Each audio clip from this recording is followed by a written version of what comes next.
Assalamualaikum warahmatullahi wabarakatuh. Siap mohon izin memperkenalkan diri. Nama saya Muhammad Kamal Abdul. Ini 27.08.080 Politeknik Kelautan dan Perikanan Pangandaran. Siap mohon izin, saya di sini akan menyampaikan pengolahan energi angin. Kita masuk ke pembahasan materi. 1. Pengertian angin. 2. Jenis angin. 3. Sifat angin. Cara kerja energi atau kincir angin. 4. Dampak positif energi angin. 5. Dampak negatif energi angin.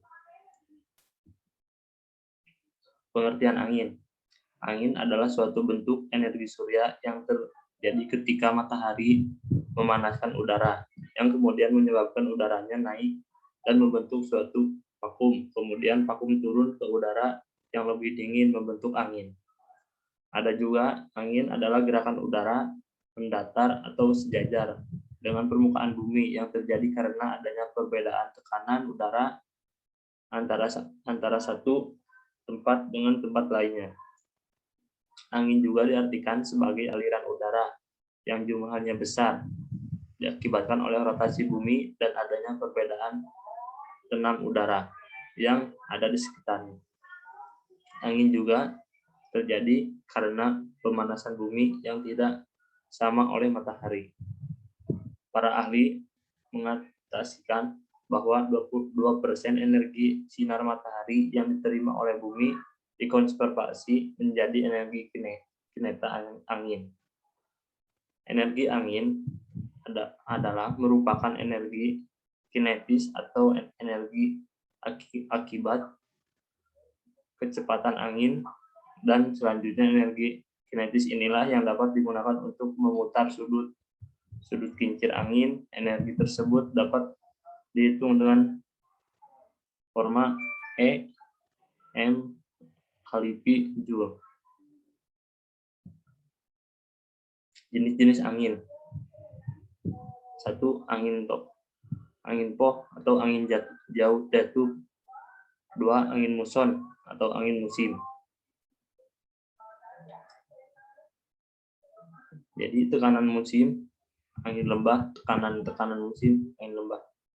Angin laut, angin lembah, angin gunung, angin tetap, dan angin darat. Sifat-sifat angin. 1. Angin menyebabkan tekanan pada permukaan yang memetang arah angin tersebut. 2. Kecepatan angin tersebut sangat beragam dari satu tempat ke tempat lainnya, serta di waktu ke waktu. 3. Angin mempercepat perbandingan dari benda yang mempunyai dasar panas. Cara kerja kincir angin.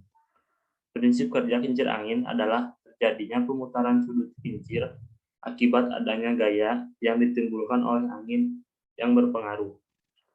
Angin yang bergerak dengan kecepatan tertentu akan menghasilkan gaya pada sudut kincir angin sebagai berikut: drag force atau gaya seret, leg force atau gaya angkat.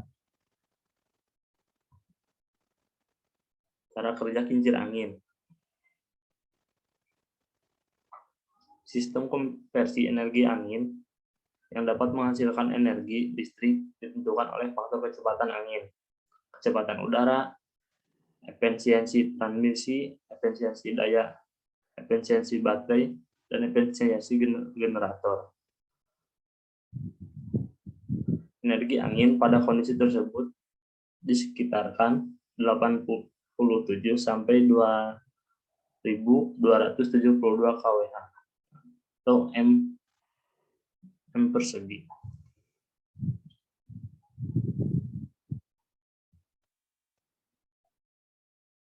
Selanjutnya, konversi energi angin. Untuk membangkitkan tenaga listrik dihitung dengan forma sebagai berikut: P per A WP sama dengan CP kali NTR. Energi listrik yang dapat dibangkitkan antara 3,9 sampai 117 watt meter persegi. Dampak positif energi angin. Angin tidak akan habis digunakan. Sumber energi yang ramah di lingkungan. Penggunaan tidak mengakibatkan emisi gas buang atau polusi yang berarti ke lingkungan. Pembangkitan listrik tenaga bayu dapat minimalisir dampak lingkungan secara ekonomi cukup menguntungkan. Penggunaan skala besar dengan membangkit listrik tenaga angin dapat merubah iklim lokal maupun global karena menggunakan energi kinetik angin dan merubah turbin si udara pada daerah atmosfer. Materi yang mudah didapat dapat ditumis sepanjang tahun, bebas polusi dan jumlah sangat banyak. Energi angin sampai saat ini belum banyak dimanfaatkan sebagai energi alternatif. Dampak negatif energi angin. Draw suara, mengurangi lahan pertanian serta pemukiman. Dampak visual. Penggunaan ladang angin sebagai pembangkit listrik membutuhkan luas lahan. Beberapa masalah ekologi dalam keindahan. Draw frekuensi. Sekian dan terima kasih dari saya. Assalamualaikum warahmatullahi wabarakatuh.